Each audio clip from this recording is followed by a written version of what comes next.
everyone, c'est moi pour ma vidéo du dimanche. J'espère que vous allez bien et que vous avez passé une excellente semaine. Moi, pour ceux qui me suivent, vous savez que c'est la dernière semaine avant la rentrée des classes de mon fils au Nevada et que ça me déprime.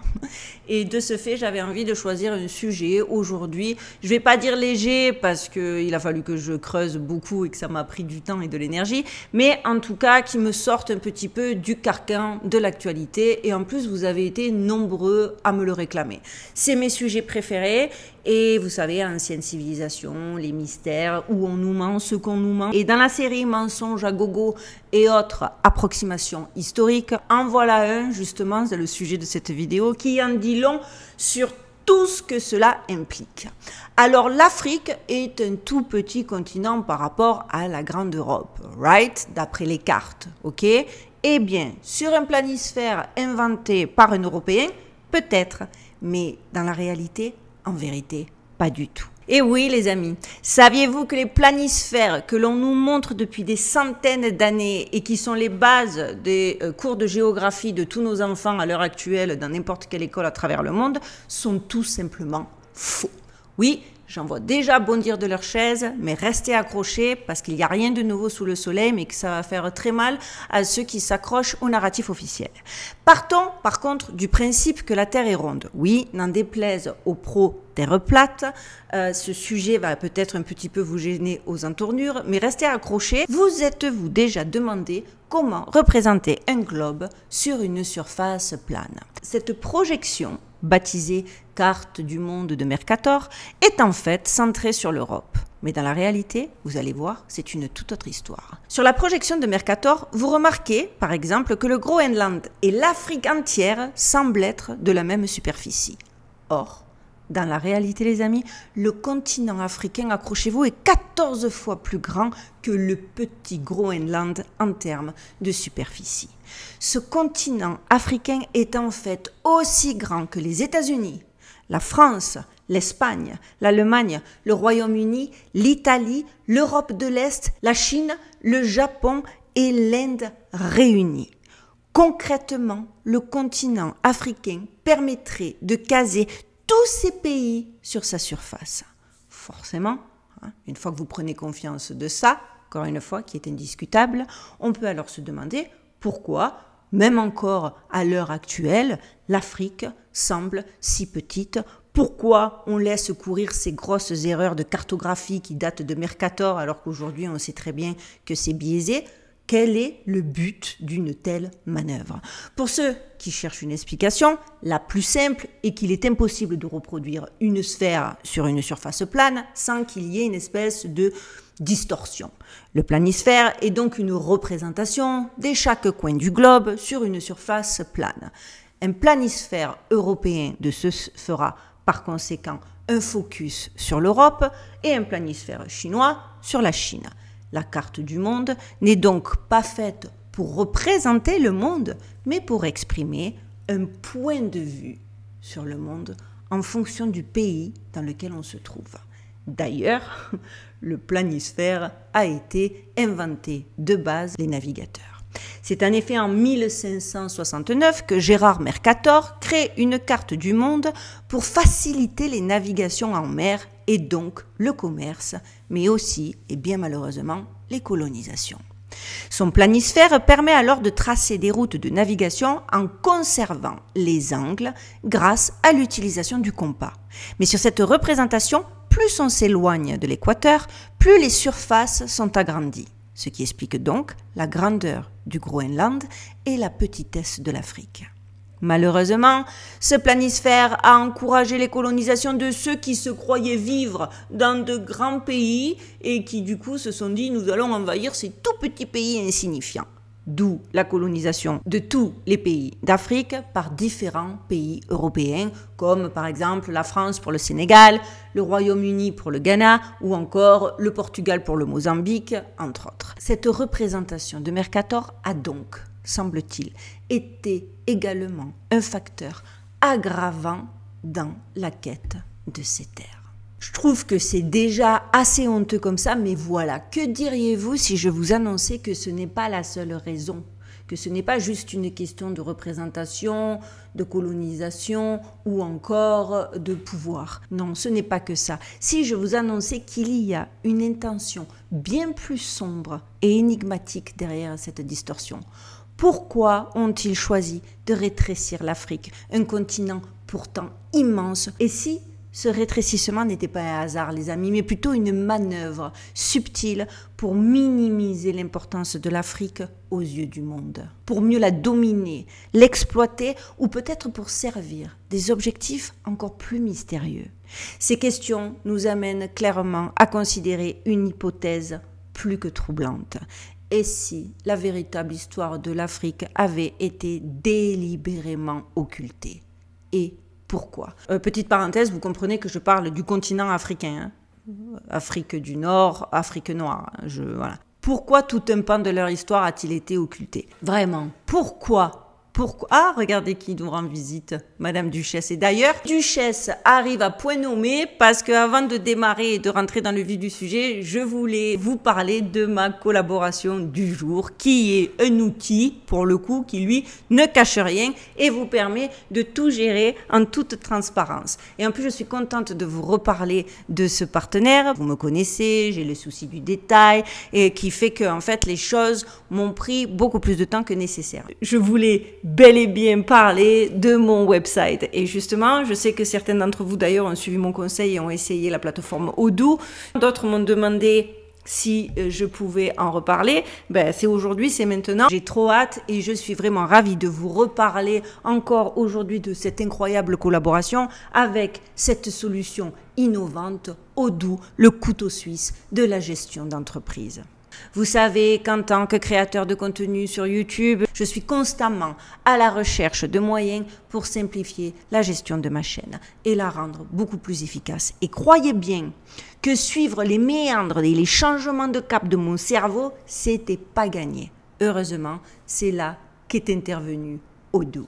Avec Odoo, j'ai pu construire un site web professionnel qui va bien au-delà de mes attentes. C'est pas juste une plateforme, comme je vous le dis. C'est un véritable compagnon pour les entrepreneurs, offrant une suite complète d'outils pour gérer tous les aspects et absolument tous les aspects de votre entreprise. La magie d'Odoo réside dans sa polyvalence.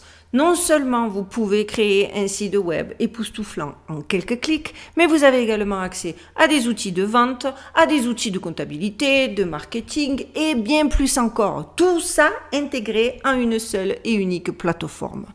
Moi, perso, grâce à Odoo, je sais que je vais pouvoir consolider ma présence en ligne grâce à ce site web qui tarde, je vous le conçois, hein, mais qui arrive et qui va en plus me permettre de partager avec vous sans risque toutes les vidéos un peu touchy et que j'aurais du mal à faire passer sur YouTube. Et enfin, grâce à ce site, je vais pouvoir interagir avec ma communauté et envisager même, et c'est pour ça que ça me prend du temps, de lancer ma propre ligne de produits. Et justement, j'ai 2 idées sur le grill, c'est pour ça que je m'éparpille un peu et que je suis un peu dans tous les sens, que j'espère que vous allez adorer. C'est le top. Et donc, pourquoi devriez-vous essayer Odoo? Eh bien, laissez-moi vous donner 3 bonnes raisons.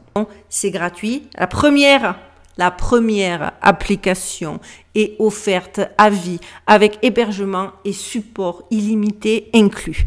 De plus, vous bénéficiez d'un nom de domaine personnalisé pour la première année. C'est rapide. Configuration de site en 4 étapes. Vous pouvez avoir votre site web opérationnel en un clin d'œil. Et enfin, c'est hyper simple d'utilisation. Pas besoin d'être un expert de technologie. Avec une interface intuitive et un système de glisser-déposer, la création d'un site web professionnel est à la portée de tous. Avec mon futur nouveau site web Odoo, je suis prête à explorer plein de nouvelles opportunités, à interagir plus profondément encore avec vous et à développer, je vous le disais, encore plus ma présence en ligne. Alors les amis, faites comme moi, ne perdez plus de temps. Cliquez vite sur le lien dans la barre de description de cette vidéo pour découvrir par vous-même tout ce que Odoo peut vous offrir. Vous verrez que ça va motiver tous ceux qui ont du mal à se lancer et qui se freinent car cela leur paraît trop compliqué. Je suis certaine que vous serez autant enthousiasmés que moi. Je remercie encore Odoo pour leur confiance qui me permet de vous faire bénéficier de cette collaboration. Vous allez voir, ensemble, nous sommes prêts à aller beaucoup plus loin. Voilà, maintenant, sans plus tarder, revenons à notre sujet du jour. Vous allez voir, je suis tombée sur une théorie incroyable et fascinante qui expliquerait pourquoi on nous ment sur l'Afrique et qui est absolument passionnante. Accrochez-vous, c'est maintenant, on y va.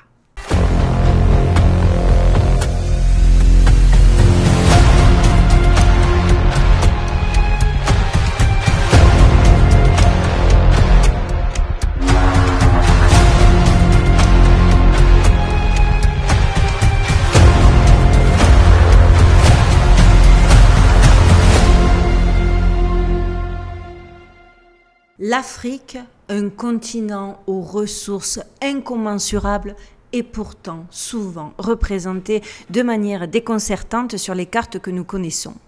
Pourquoi donc l'Afrique semble-t-elle si petite et insignifiante en comparaison avec d'autres régions du monde ?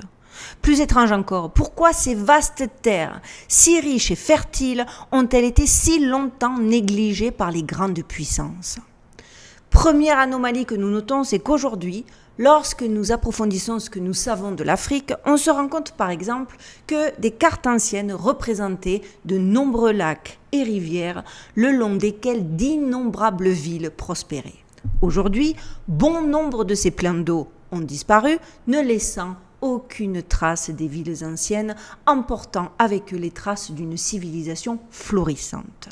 Il y a même eu aucune trouvaille archéologique significative, bien évidemment, selon le narratif officiel, mais rien de rien qui puisse corroborer cette multitude de cartes avec ces représentations.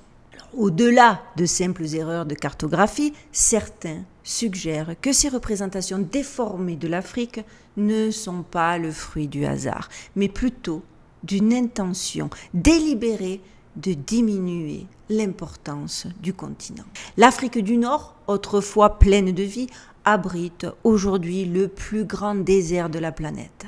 Les emplacements qui abritaient autrefois les anciennes villes d'Alcuché, Sétra, Los Letem et Grayon sont désormais marqués par de vastes dépressions circulaires.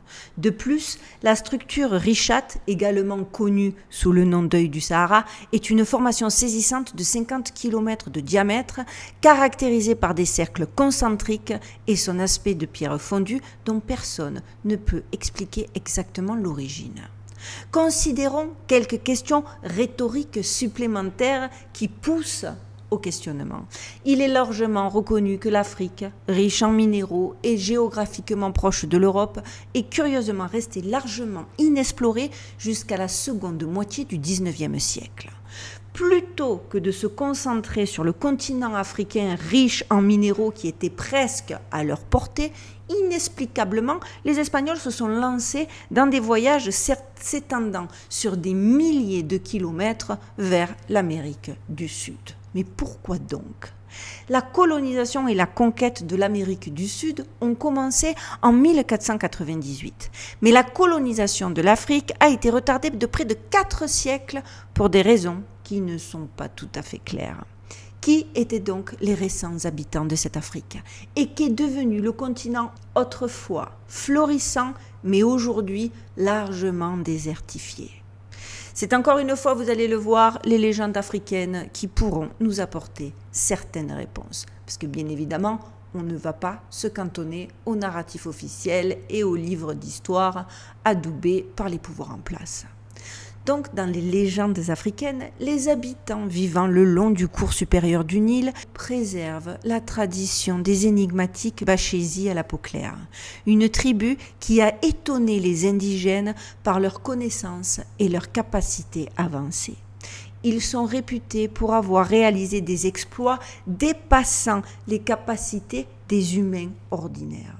Les légendes disent que le peuple Bashesi est arrivé dans ce qui est aujourd'hui l'Ouganda par le nord. Ils ont établi des villes et des colonies en pierre, creusé des canaux pour l'irrigation et dans certaines zones, ils ont creusé des tranchées dans la roche et formé des fosses semblables à des mines, certains atteignant, les amis, jusqu'à 70 mètres de profondeur. Les Bashesiens ont étonné les peuples autochtones non seulement sur leurs connaissances, mais aussi par leurs extraordinaires compétences. Selon les légendes, ils pouvaient survoler des lacs, escalader des falaises abruptes, guérir n'importe quelle maladie et raconter les événements d'un passé lointain. Les histoires d'une formidable tribu à la peau claire qui a émergé apparemment de nulle part et a disparu tout aussi mystérieusement ont été transmises en Afrique à travers les âges. Mais via ces traditions, justement, il est donc compréhensible que l'arrivée des premiers Européens en Ouganda en 1862 ait suscité toute une gamme d'émotions parmi la population locale, en passant de la terreur au profond respect, car en fait, ils les avaient confondus avec les légendaires Bashwezi. D'ailleurs, les peuples contemporains de l'Ouganda, notamment les Bakonjo, les Toro et les Ganda, considèrent les Bashwezi comme leurs ancêtres. L'Afrique est riche de telles légendes et de nombreux artefacts absolument fascinants.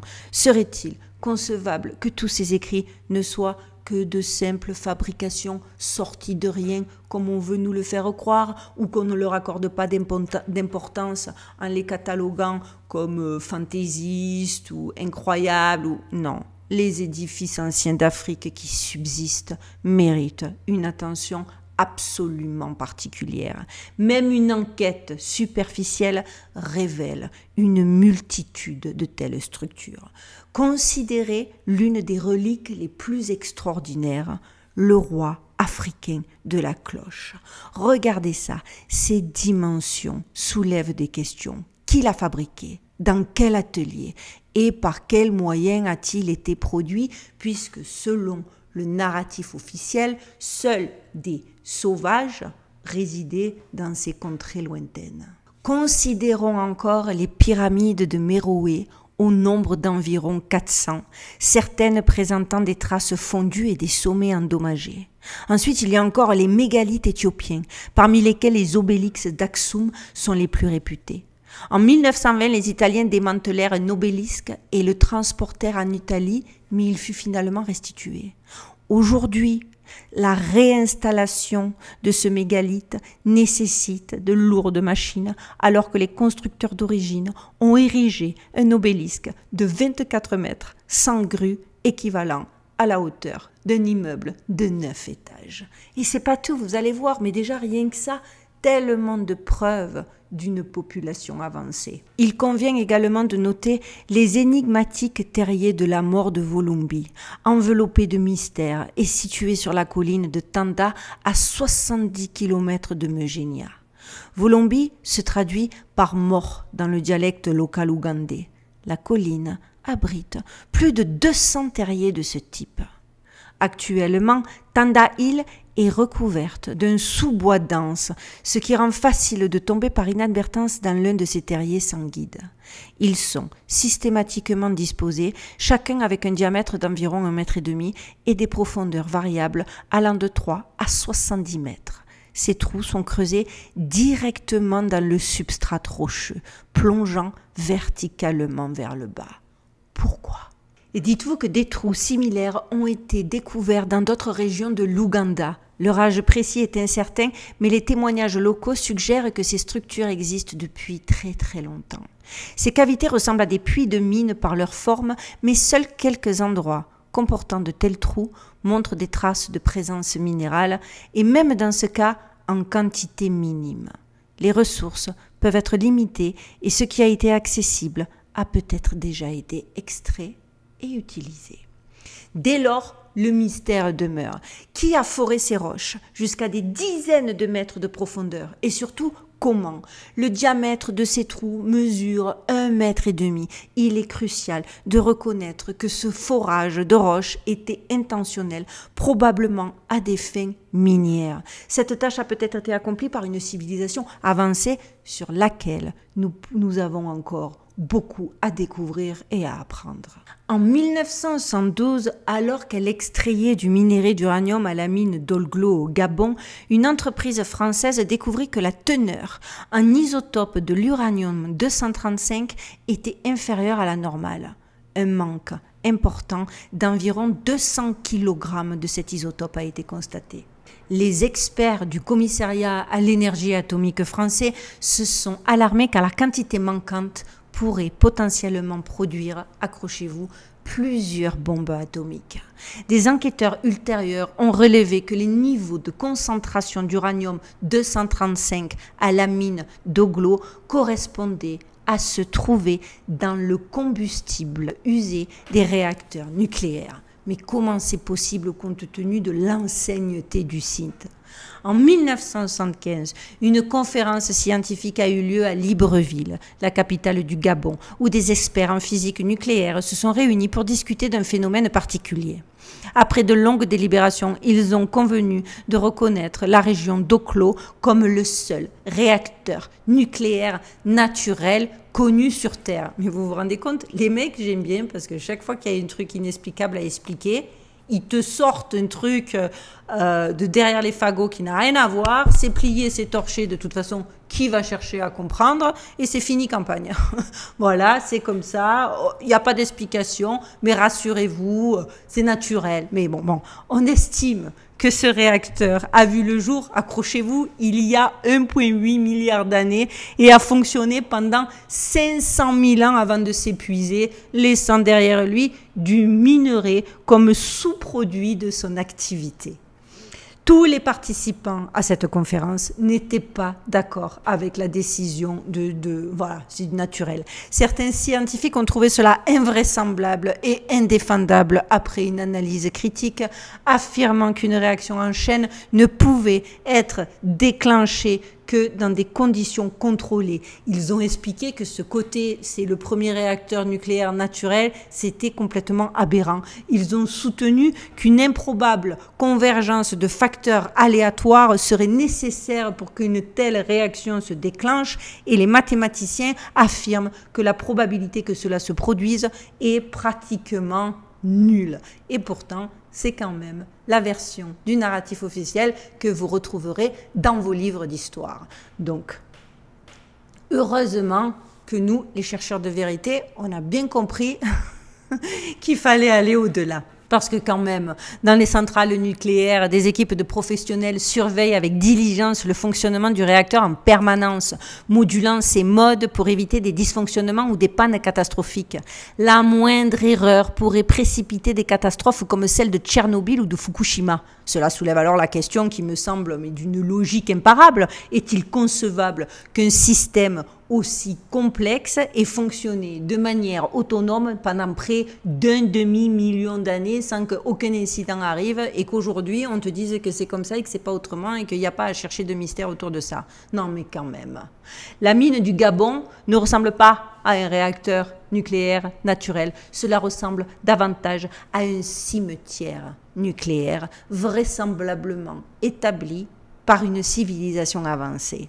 Le site semble avoir été méticuleusement choisi et préparé à cet effet. Le sarcophage en basalte que vous voyez là en photo garantissant qu'aucune matière radioactive ne s'échappe dans l'environnement. Et ça, c'est la vraie et seule et la plus logique conclusion auquel les universitaires non vendus au système se sont rangés. Et bien évidemment, pot de terre contre pot de fer, c'est toujours les pouvoirs mis en place qui décident de l'histoire qu'on nous raconte. Et malheureusement, cette version, qui est pourtant d'une logique indiscutable, n'a pas été relevée. L'hypothèse selon laquelle la mine d'Olglo aurait servi de site d'élimination de déchets nucléaires est techniquement beaucoup plus plausible que la théorie du réacteur naturel. Et ça, il faut bien que vous en soyez conscients. Mais forcément, étant donné qu'adopter cette hypothèse conduit à des investigations encore plus approfondies, ils ont préféré trancher en faveur du réacteur nucléaire. Parce que imaginez, s'il s'agissait bien d'un site de stockage, il devrait y avoir un réacteur d'origine. Où pourrait donc être ce réacteur maintenant? Et déjà, comment a-t-il pu apparaître à cette époque? Et de plus, qu'est devenue la civilisation qui aurait extrait le minerai, traité l'uranium et construit un réacteur pour finalement éliminer le combustible usé à eau clos? Comment cela serait-il possible? Et vous le savez, hein, surtout les aficionados de ma chaîne, on n'aime pas que la populace se perde dans ce genre de conjonctures qui peuvent ouvrir tellement de nouvelles brèches dans le narratif officiel. Vous avez des doutes? Ça vous semble un petit peu capillotracté? Regardez encore l'aéroport de Yumdum, qui est situé en Gambie, un pays qui était autrefois une colonie britannique située le long de la côte atlantique tropicale de l'Afrique. Sur le plan économique, elle fait partie des pays les moins développés du monde. Le secteur industriel de la Gambie est assez sous-développé et se limite principalement à la production de beurre de cacahuètes, de bière, de boissons gazeuses et de vêtements. Le pays possède un authentique aéroport international, Yumdum, doté d'une piste d'atterrissage de 3600 mètres. Il adhère aux normes internationales les plus strictes, lui permettant d'accueillir des avions de toute classe de poids. Les habitants de la Gambie n'ont pas entièrement construit la piste, ils ont simplement recouvert les dalles de pierre préexistantes qui avaient été débarrassées de la terre, d'asphalte et de marquages supplémentaires. Un examen attentif des images satellites révèle que la section centrale de la piste de l'aéroport de Yumdum est activement utilisée. Flanquée de zones non opérationnelles, pavée de dalles légèrement colorées d'une teinte brun sable inhabituelle. L'observation fait allusion à une ancienne civilisation qui a construit une route longue et large à partir de dalles de basalte en Afrique. Ces dalles ont été méticuleusement découpées, transportées et posées avec une précision chirurgicale. Le but de ces routes reste encore un mystère. Aujourd'hui, des structures analogues servent de pistes d'atterrissage, ce qui conduit à une spéculation fascinante. La technologie des machines volantes aurait-elle pu être présente dans l'Antiquité? Les Vimanas, décrits dans les anciennes écritures indiennes, sont un exemple de ces prétendus appareils aériens. Entre autres, parce que je vous l'ai dit, à travers les cultures, à travers les croyances, à travers même les religions, on retrouve beaucoup de similarités. Et d'ailleurs, il y a près de 60 ans, les prisonniers d'un établissement de Luzira Hill, près de Kampala, la capitale de l'Ouganda, creusaient les fondations de nouvelles structures. Au cours de ce travail, la pioche d'un prisonnier a heurté un objet solide qui s'est révélé être la tête d'une sculpture. Cet objet était un segment d'une figure en céramique. Par la suite, les parties du corps et les membres de la statue ont également été découvertes à proximité. Les ouvriers ont alors arrêté leur travail, estimant que la sculpture était de mauvais augure. La tête de la statue découverte était particulièrement frappante. Elle présentait un menton droit, un long nez et une coiffure qui ressemblait de façon frappante à la perruque d'un juge surmontée d'un objet ressemblant à un oreiller. Au même endroit que l'homme de Luzir, de nombreux tessons de poterie ont également été découverts que les scientifiques estiment avoir entre 5 et 6 siècles, soit à peu près le même âge que la statue. Les scientifiques ont observé que ces fragments ressemblent à des tessons de poterie découverts au début du XXe siècle sur un autre site tout énigmatique, le fort Mugunyi, situé sur la rive sud de la rivière Katakonge, à l'ouest de l'Ouganda. Le fort Mugunyi préserve des vestiges d'anciennes fortifications et un réseau de tranchées profondément creusées dans la pierre, s'étendant sur 6 km de long, semblable à celle trouvée sur l'île de Malte et au nord du Pérou. La légende raconte que le fort Mugunyi était une résidence des Bachwezi, le fameux mystérieux peuple blanc. Les premières fouilles archéologiques à Mugunyi ont eu lieu au début des années 1920, conduisant à la découverte d'éclats de poterie qui ont ensuite été envoyés au British Museum. À proximité, des équipes scientifiques ont découvert des vestiges de systèmes d'irrigation qui semblent avoir été construits par des constructeurs hautement qualifiés, les amis. Les scientifiques ont comparé les vestiges d'installations d'irrigation découvertes avec des structures similaires au Sri Lanka datant de plus de 2000 ans.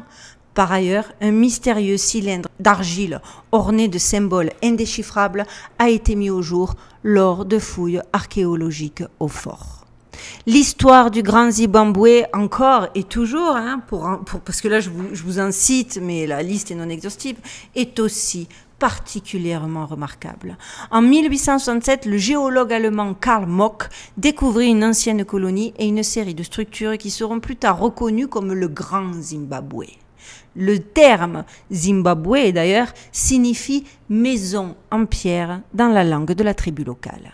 La structure découverte a profondément impressionné le scientifique par sa taille et sa conception architecturale unique. Un grand mur de pierre mesurant au moins 250 mètres de long, environ 10 mètres de haut et pouvant aller jusqu'à 5 mètres de large à la base, qui encerclait complètement la colonie. Cela servait probablement de domicile aux souverains de cette ancienne région dans le passé. Si Mock a découvert des objets ménagers typiques de la culture locale dans les ruines du Grand Zimbabwe, il ne pouvait pas concevoir que des Africains aient construit ce complexe architectural. Forcément, vu que le monsieur Mock y croyait au narratif officiel de c'était des sauvages qui chassaient tout nus avec des sarbacanes, tu te dis non, il y a une logistique.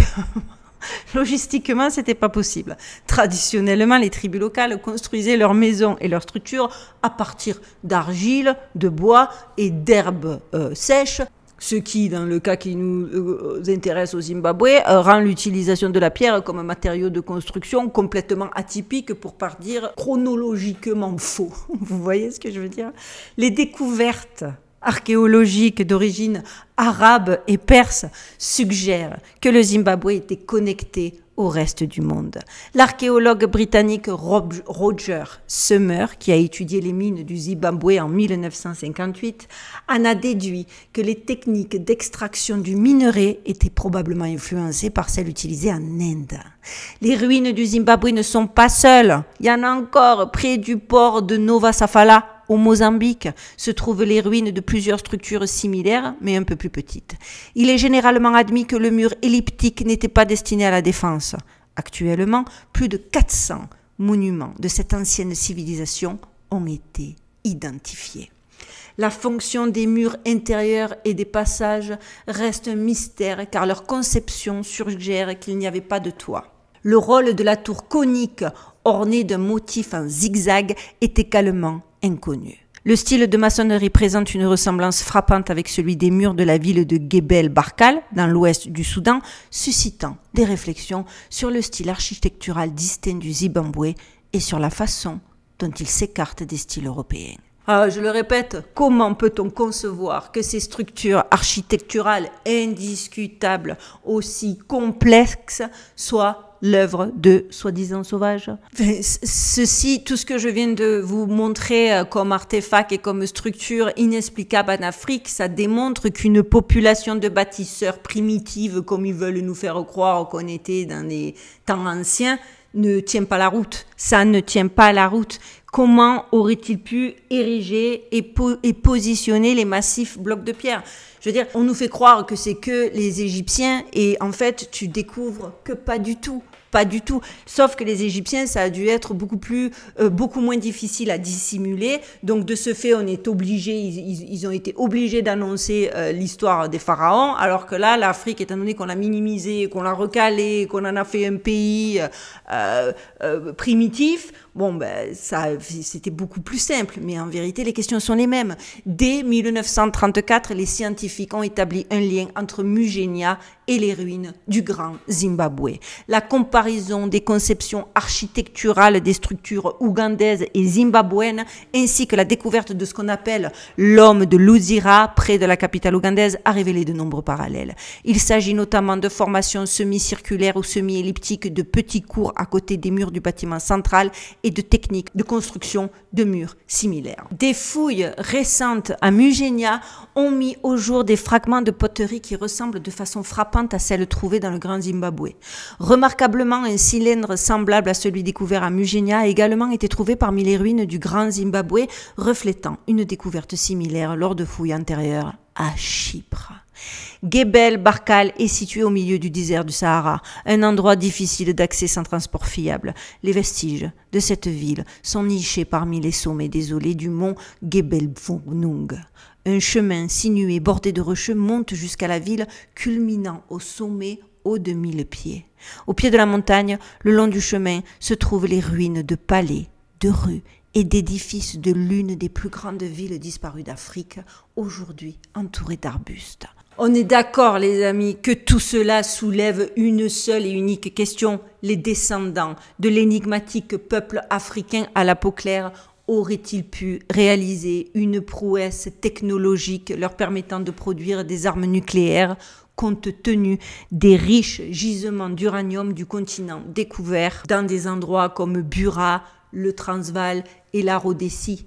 Peut-être qu'on nous ment sur l'Afrique, parce qu'en vérité, si on se penche sur l'histoire de l'Afrique, ça va faire un effet boule de neige. Cela va tellement bouleverser nos croyances et les paradigmes historiques sur lesquels on se base, que foncièrement, ça deviendrait pour eux beaucoup plus difficile de mentir. Et du coup, il y a une espèce de logique.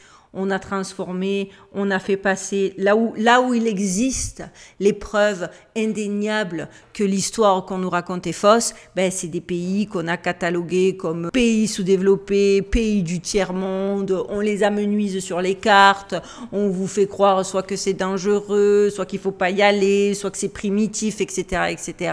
On les domine, ben quelle est la meilleure façon pour faire taire les gens que de les dominer? Et encore une fois, la preuve, s'il en fallait une autre, qu'on est bel et bien arrivé au temps des révélations, étant donné que l'Afrique est en train de se réveiller, que l'Afrique est en train enfin de s'émanciper et qu'elle va avoir énormément de choses à dire. Alors je peux vous promettre que je suis tout oui. Voilà les amis, j'espère que ce sujet vous aura intéressé. Je pense qu'il est cohérent avec ma chaîne. Je pense qu'effectivement, il y a plus de questions que de réponses, mais toutes ces questions génèrent tellement de réponses incroyables qu'il faut, je le crois, continuer à creuser. Dites-moi si ça vous intéresse. J'espère que vous aurez aimé ce sujet. Moi, j'ai adoré le creuser et comme je vous disais, ça m'a fait du bien parce que j'avais pas envie de penser à la rentrée scolaire. Ça m'a permis un petit peu de m'aérer sans tomber dans l'anxiété et les angoisses de certains sujets que je peux développer, de passer du bon temps et d'être avec vous encore ce dimanche. Avant de quitter, parce que je ne pouvais pas ne pas vous en parler, l'affiche de la clôture des Jeux Olympiques que vous aurez certainement fait. Vous allez voir cette vidéo dimanche et je crois que dimanche soir, vous aurez la fermeture des Jeux Olympiques. J'aurais voulu le faire comme la dernière fois en réaction à chaud, mais je viens de vous l'expliquer, il y a la rentrée des classes, etc., etc. Je sais que je vais le faire, mais vous êtes en train de regarder la photo de l'affiche, comme quoi je pense qu'on va avoir énormément à dire sur cette cérémonie de clôture, en espérant qu'il n'aille pas aussi loin que l'ouverture. Voilà les amis, n'oubliez pas, on like, on commente, on partage. C'est pas pour moi, c'est pour l'algorithme. Les petits nouveaux, abonnez-vous. Plus on est nombreux, plus on est fort, plus nos messages seront entendus. Je vous souhaite les amis de passer une bonne fin de dimanche. Profitez de la cérémonie de clôture et n'hésitez pas à m'envoyer ce que vous avez vu, ce que vous n'avez pas vu. Comme ça, dimanche prochain, si ça vaut le coup, je ferai la vidéo de la cérémonie de clôture et j'aurai en plus vos réactions. Je suis désolée aussi, j'ai fait une allergie terrible. Je dois avoir le visage tout rouge. J'aurais fait mon maximum. Je vous souhaite de passer, j'espère que ça n'aurait pas été trop dérangeant parce que pour moi, tourner, ça a été un enfer. Voilà, je vous souhaite de passer donc une bonne fin de dimanche. Prenez bien soin de vous, prenez bien soin de vos proches, gardez l'œil ouvert et surtout les amis, stay safe.